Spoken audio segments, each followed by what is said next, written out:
ప్రియులారా, ప్రార్థన చేసుకుందాం. పరిశుద్ధుడా, మీకే వందనాలు, స్తోత్రాలు. ఈ ప్రాతకాల ఆరాధనలో ప్రవేశించిన నాయన కుటుంబాలు, వారి బిడ్డలను నాయన మీరు ఆశీర్వదించండి. నాయన నీ సన్నిధి నిత్యము తండ్రి నాయన మాతో ఉంచుమని, నాయన వాక్య ధ్యానాల్లో పాల్గొంటున్న వారిని, వారి బిడ్డలను సకల ఆశీర్వాదాలతో నింపమని యేసు ప్రభు పరిశుద్ధ నామమున వేడుకొనుచున్నాం తండ్రి. ఆమేన్. ఆశ్చర్యమైన ప్రేమ, కల్వరిలోని ప్రేమ, మరణము కంటే బలమైన ప్రేమ, నన్ను జయించే నీ ప్రేమ, మరణము కంటే బలమైన ప్రేమ, నన్ను జయించే నీ ప్రేమ. ఆశ్చర్యమైన ప్రేమ,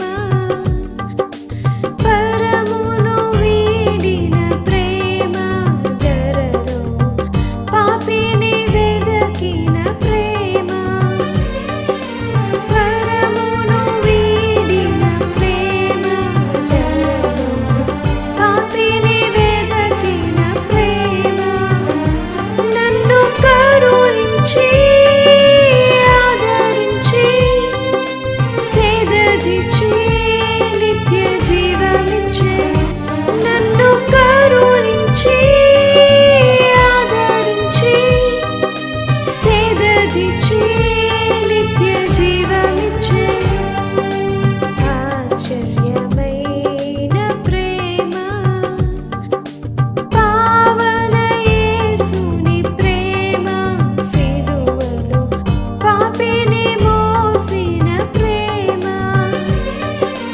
పావన యేసుని ప్రేమ, సిలువలో పాపిని మోసిన ప్రేమ, నాకై మరణించి జీవమిచ్చి జయమిచ్చి తన మహిమనిచ్చే, నాకై మరణించి జీవమిచ్చి జయమిచ్చి తన మహిమనిచ్చే. ఆశ్చర్యమైన ప్రేమ. ప్రియులారా, ప్రభు పేరట మీకు శుభాలు. జన్మదినాలు, వివాహ దినాలు జరుపుకుంటున్న మరి కుటుంబాలకు యేసుక్రీస్తు ప్రభు పరిశుద్ధ నామమున పండు prince and sisters YouTube channel ద్వారా శుభాలు మీకు అందచేస్తా ఉన్నా. ఈ ప్రాతకాల ఆరాధన కొరకు ఏర్పాటు చేయబడిన పరిశుద్ధ లేఖనాన్ని కలిసి చదువుకుందాం. అందరం కూడా పరిశుద్ధ గ్రంథాలు తెరచి పేతురు రాసిన మొదటి పత్రిక 2వ అధ్యాయం మొదటి నుండి చదువుకుందాం. ప్రభువు దయాళుడని మీరు రుచి చూచి ఉన్న ఎడల సమస్తమైన దుష్టత్వమును, సమస్తమైన కపటమును, వేశ్యధారణను, అసూయను, సమస్త దూషణ మాటలను మాని క్రొత్తగా జన్మించిన శిశువులను పోలిన వారై నిర్మలమైన వాక్యమును పాలను, రక్షణ విషయములో ఎదుగు నిమిత్తము ఆ పాలను అపేక్షించు. ప్రియమైన దేవుని యొక్క కుటుంబీకులారా, ఈవేళ మనం చదివినటువంటి పరిశుద్ధ గ్రంథములో దైవ వాక్యము దుష్టత్వమును విడిచుట.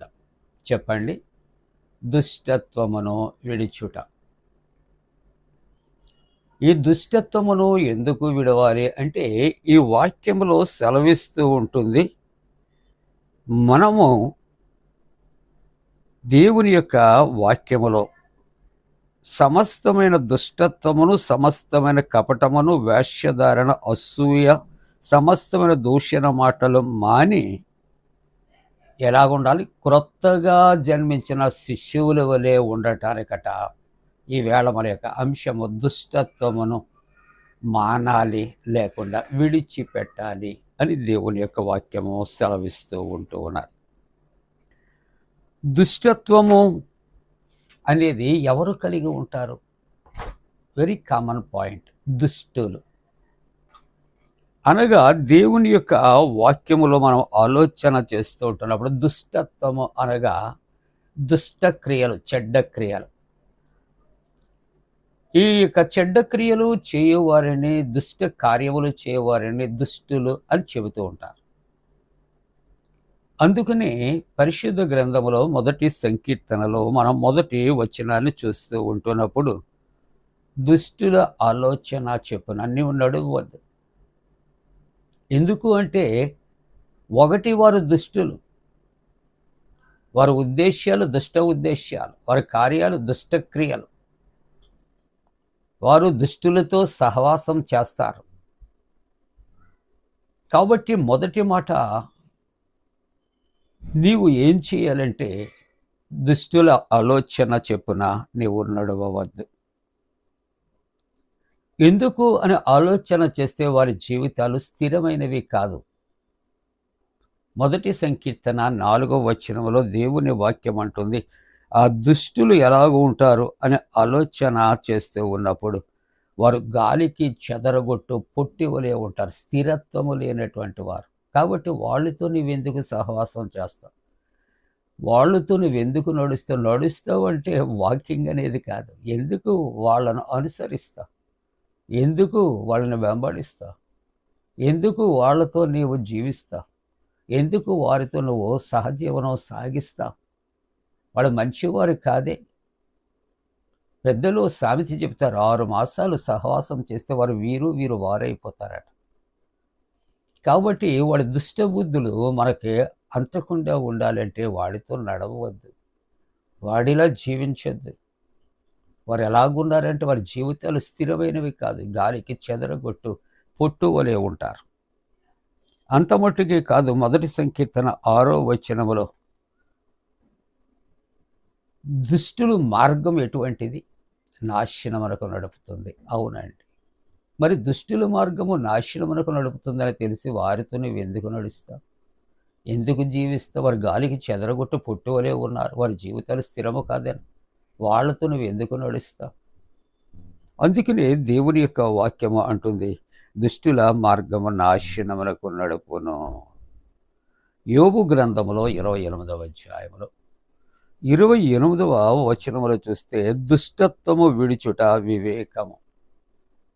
కాబట్టి నీవు వివేకవంతుడుగా ఉండాలి అనుకుంటే వెరీ సింపుల్ లాజిక్ ఏంటంటే దుష్టత్వాన్ని విడిచే, దుష్టులతో సాంగత్యం మాను, దుష్టులతో తిరగటం మాని, దుష్టులతో సహవాసాన్ని విడిచిపెట్టి.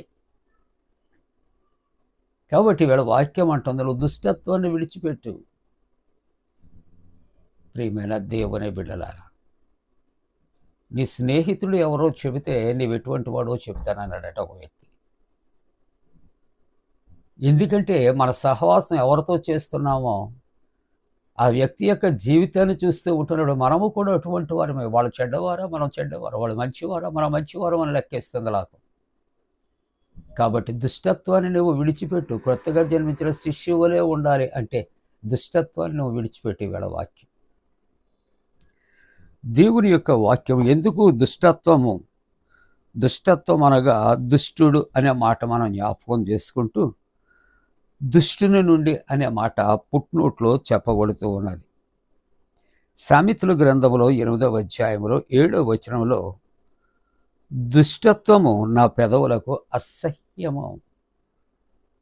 దుష్టత్వం అనే మాట ఏనటండి, అది మనం మాట్లాడటానికి అసహ్యమైనటువంటి మాటట.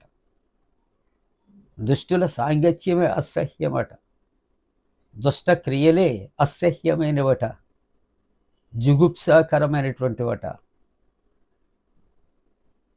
కాబట్టి ప్రియమైన దేవుని యొక్క బిడ్డలారా, ఎఫెసీ పత్రిక 4వ అధ్యాయం 31వ వచనములో ఇక్కడ చక్కటి మాట, సకలమైన దుష్టత్వమును మీరు విసర్జించండి.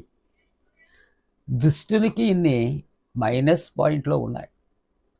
దుష్టుడు అంటే అపహాస్యము చేయబడుతున్నాడు, అసహ్యమైనటువంటి రీతిలో కనిపిస్తూ ఉన్నాడు, అతని జీవితం స్థిరమైనది కాదు.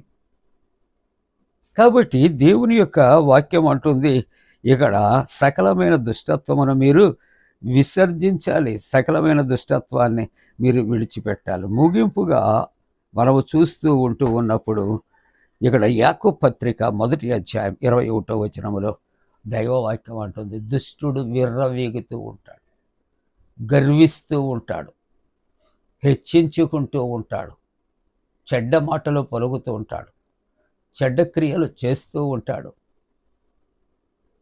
తన యొక్క సహవాసమే జుగుప్సాకరమైనది. కాబట్టి దేవుని వాక్యుడు విర్రవీగుచున్న దుష్టత్వమును నువ్వు మాని, నువ్వు విర్రవీగుచున్నటువంటి దుష్టత్వాన్ని నువ్వు మానేయి. అలాగ నువ్వు జీవించగలిగితే నువ్వు ఇదిగో క్రొత్తగా జన్మించిన శిశువుగా నువ్వు పోలినటువంటి వాడివైతే దేవుని యొక్క వాక్యంలో మనం అందరం ఎలాగూ ఉంటామని ఆలోచన చేస్తే మనము దేవుని యొక్క బిడ్డలముగా మనం ఉంటాం. కాబట్టి మనం క్రొత్తగా జన్మించిన శిశువుల వలె ఉండాలి అంటే ఈ వాక్య భాగంలో సమస్తమైన దుష్టత్వమును మాను, సమస్తమైన దుష్టత్వాన్ని విడిచిపెట్టు, క్రొత్తగా జన్మించిన శిశువును పోలిన వాడే ఉండు. అలాగుండటానికి దేవుడు తన పరిశుద్ధాత్మకుడిన మనపై మెండుగా కుమరించునుగాక. ఆమేన్. ప్రార్థన. పరిశుద్ధుడా నీకు వందన. దేవా నీ వాక్యాన్ని దీవించండి. దుష్టత్వమును తండ్రి విసర్జించుట నేర్పించండి. రక్షణ లేని వారికి రక్షణ, అనేక బలహీనతలలో ఉన్న వారికి నాయన తండ్రి వారి బలహీనతలు తొలగించి బలపరిచి స్వస్థపరిచి ఆరోగ్యాన్ని కలుగు చేయనాయన. వివాహ వ్యవస్థలో ప్రవేశించే యవనస్తులు కొరకు, గర్భిణీ స్త్రీల సుఖ ప్రసవ కొరకు, సంతానము కొరకు ఎదురు చూస్తున్న కుటుంబాలు సత్సంతానము కొరకు, మూర్తి గారికి ఉన్నటువంటి నా తండ్రి నాయన ఆర్థిక ఇబ్బందులను నువ్వు సహాయం చేయమని యేసు ప్రభు దివ్య నామమును వేడుకొంచున్నాం తండ్రి. ఆమేన్. పరలోకమందున మా తండ్రి, నీ నామం పరిశుద్ధపరచబడనుగాక, నీ రాజ్యం వచ్చునుగాక, నీ చిత్తం పరలోకమందున వేర్చినట్టు భూమి అందు నెరవేరునుగాక. మా ఇందిన ఆహారం నేడు మా దయచే, మా ఎడల అపరాధం చేసిన వారికి క్షమించిన ప్రకారముల ప్రథమ క్షమించము, శోధంలోని తెక్క కీడును తప్పించము. రాజ్యము, శక్తి, మహిమ నిరంతరము నీవే ఉన్నవి. ఆమేన్. మన పరమ తండ్రి అయిన దేవుని యొక్క ప్రేమయు, ప్రభువైన యేసుక్రీస్తు ప్రభు కృపయు, పరిశుద్ధాత్మ యొక్క అన్యోన్య సహవాసము ప్రాతకాల ఆరాధనలో ప్రభువుని ఆరాధిస్తున్న ప్రతి కుటుంబానికి తోడుగుండి సంరక్షించి కాపాడునుగాక. ఆమేన్.